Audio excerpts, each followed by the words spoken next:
Welcome to SS news. నేను మీ శిరీష.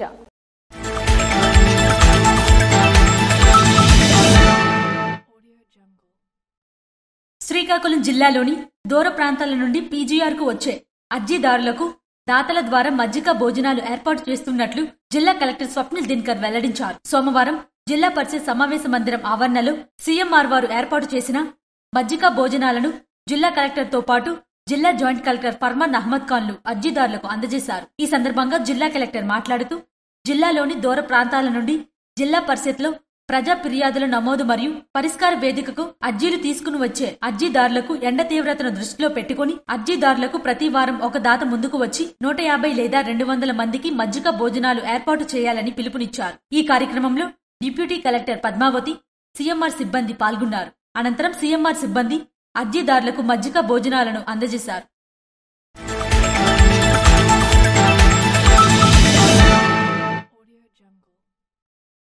ఎచ్చెర్ల మండలంలోని గిన్నెపేటలో నిర్వహిస్తున్న జీపీఎల్ సీజన్ 2 క్రికెట్ టోర్నమెంట్ ను యువత ఆహ్వానం మేరకు పాల్గొన్న ఎచ్చెర్ల నియోజకవర్గం జనసేన పార్టీ ఇన్ఛార్జ్ విశ్వక్షేన్ ఈ సందర్భంగా ఆయన మాట్లాడుతూ మొదటి బహుమతిగా జనసేన పార్టీ నుంచి 10,000 రూపాయలు ఇవ్వడం జరుగుతుందని తెలియజేశారు. టాస్ వేసి క్రికెట్ ఆడుతూ ఈ టోర్నమెంట్ ను ప్రారంభించారు. ఈ కార్యక్రమంలో వారితో పాటు జనసేన కూటమి నాయకులు, గ్రామ సర్పంచ్, యువత తదితరులు పాల్గొన్నారు.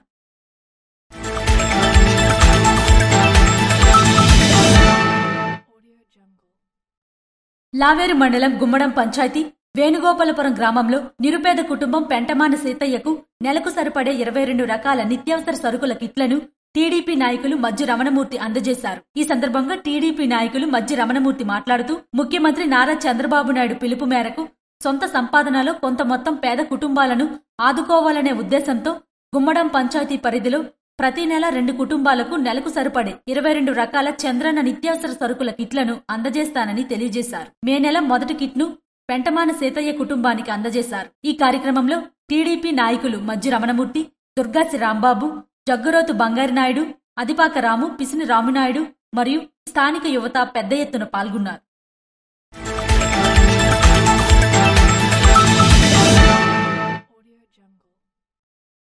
శ్రీకాకుళం నియోజకవర్గం గార మండలం గార మరియు శ్రీకాకుళం నగరం గొంటువీధి కేంద్రాలలో ఉచిత టైలరింగ్ శిక్షణా కేంద్రాలను ప్రారంభించిన శ్రీకాకుళం నియోజకవర్గం శాసనసభ్యులు గొండు శంకర్ ఈ సందర్భంగా శాసనసభ్యులు మాట్లాడుతూ మహిళలకు స్వయం ఉపాధి కల్పించేందుకు ఇది గొప్ప అవకాశమని అన్నారు.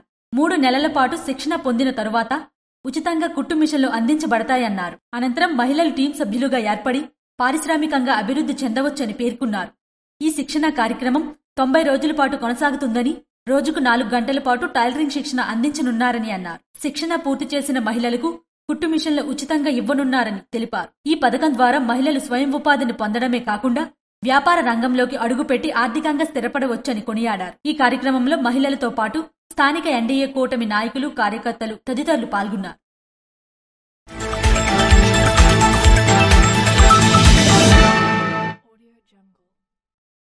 విజయనగరం జిల్లా పోలీస్ కార్యాలయంలో ప్రజల నుండి ఫిర్యాదులను స్వీకరించి వాటిని పరిష్కరించేందుకు ప్రజా సమస్యల పరిష్కార వేదిక కార్యక్రమాన్ని విజయనగరం జిల్లా ఎస్పీ వకీల్ జిందాల్ సోమవారం నిర్వహించారు. జిల్లా పోలీస్ కార్యాలయంలో ప్రజల నుండి ఎస్పీ ఫిర్యాదులను స్వీకరించి వారి సమస్యలు శ్రద్ధగా విని సంబంధిత పోలీస్ అధికారులతో వీడియో కాన్ఫరెన్స్ లో మాట్లాడి ఫిర్యాదారుల సమస్యలను సంబంధిత అధికారులకు వివరించారు. ఫిర్యాదారుల సమస్యల పట్ల సానుకూలంగా స్పందించాలని, ఫిర్యాదుల పరిష్కారానికి చట్టపరిధిలో చర్యలు చేపట్టి ఫిర్యాదారులకు న్యాయం చేయాలని అధికారులను ఎస్పీ వకీల్ జిందాల్ ఆదేశించారు. ఈ కార్యక్రమంలో అదనపు ఎస్పీ పి సౌమ్యలత, ఎస్పీలు, సిఐలు ఏవి లీలారావు, ఆర్వీఆర్ కె చౌదరి మరియు సిబ్బంది తదితరులు పాల్గొన్నారు.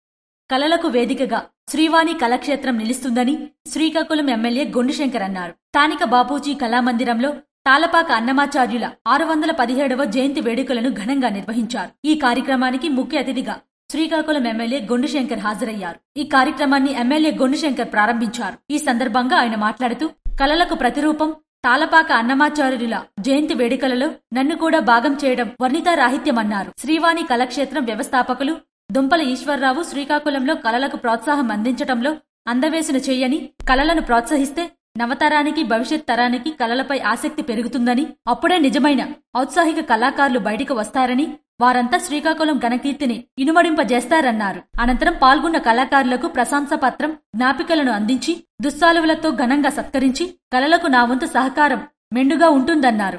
అతిరథ ఎమ్మెల్యే గుండు శంకర్ కు అతిరథ మహారథులచే ఘనంగా సత్కరించారు. ఈ కార్యక్రమంలో శ్రీవాణి కళాక్షేత్రం అధ్యక్ష సభ్యుల బృందం, తలపాక అన్నమాచార్యులు, అభిమాన బృందంతో పాటు గొలివి రాణి, మోహన్, చిన్నారుల కళా బృందం, స్థానికులు, వక్తలు తదితరులు పాల్గొన్నారు.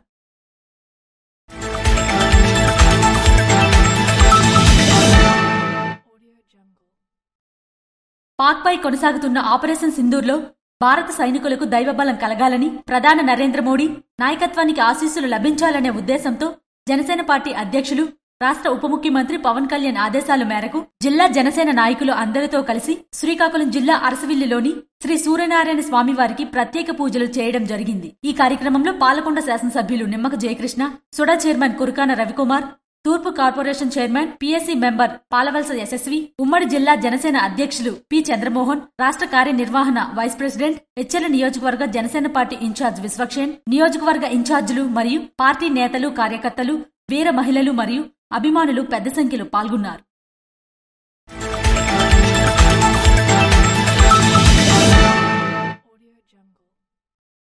శ్రీ సాయి రామకృష్ణ ఫిల్లింగ్ స్టేషన్ వద్ద బుద్ధ పౌర్ణమి సందర్భంగా గౌతమ బుద్ధుని విగ్రహం ఆవిష్కరణ ఘనంగా నిర్వహించారు. చుక్కరామిరెడ్డి తన సొంత ఖర్చులతో శ్రీకూర్మం జంక్షన్ పెట్రోల్ బంకు వద్ద గౌతమ బుద్ధుని విగ్రహం చేపట్టారు. శాంతికి చిహ్నం గౌతమ బుద్ధుడని, బుద్ధుని బోధనలు ఖండాంతరాలు దాటి ప్రపంచ శాంతికి దోహదపడ్డాయని విగ్రహదాత రామిరెడ్డి తెలిపారు.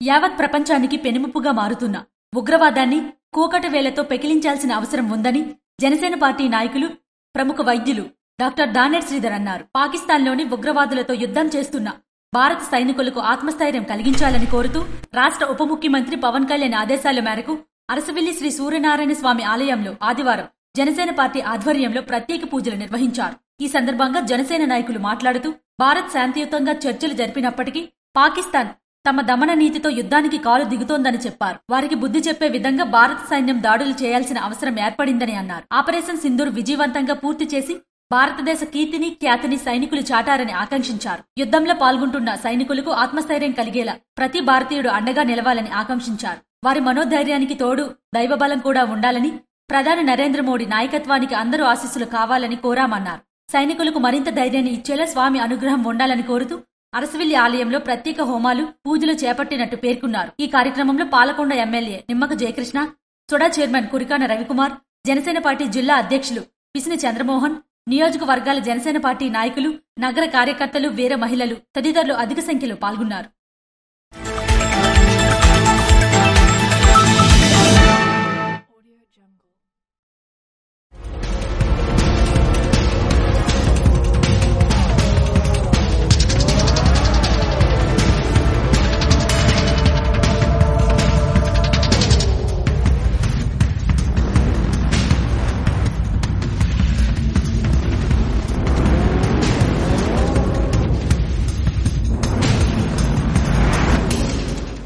శ్రీకాకుళం జిల్లా సోంపేట మండలం పలాసపురం సమీపంలో నేషనల్ హైవేపై ఘోర రోడ్డు ప్రమాదం చోటు చేసుకుంది. మద్రాసు నుండి కలకత్తా వెళ్లే కంటైనర్ లారీ హైవే పక్కన ఉన్న మొక్కలకు నీళ్లు వేసే ట్యాంకర్ను వెనుక నుండి ఢీకొట్టడంతో ఈ ప్రమాదం జరిగింది. ఈ ప్రమాదంలో లారీ డ్రైవర్కు తీవ్ర గాయాలు కాగా 188 సిబ్బంది బార్వ ప్రభుత్వాసుపత్రికి తరలించారు.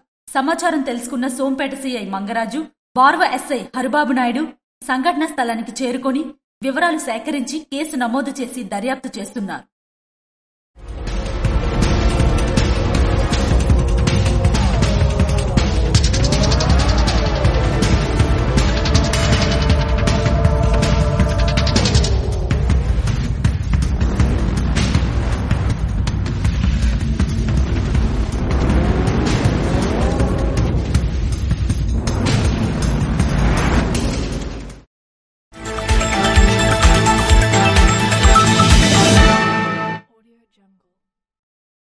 వేసవి తాపం అధికంగా ఉండడంతో సారవకోట బొంతు జంక్షన్ వద్ద చలివేంద్రాన్ని నర్సన్నపేట శాసనసభ్యులు భగ్గు రవణమూర్తి ప్రారంభించారు.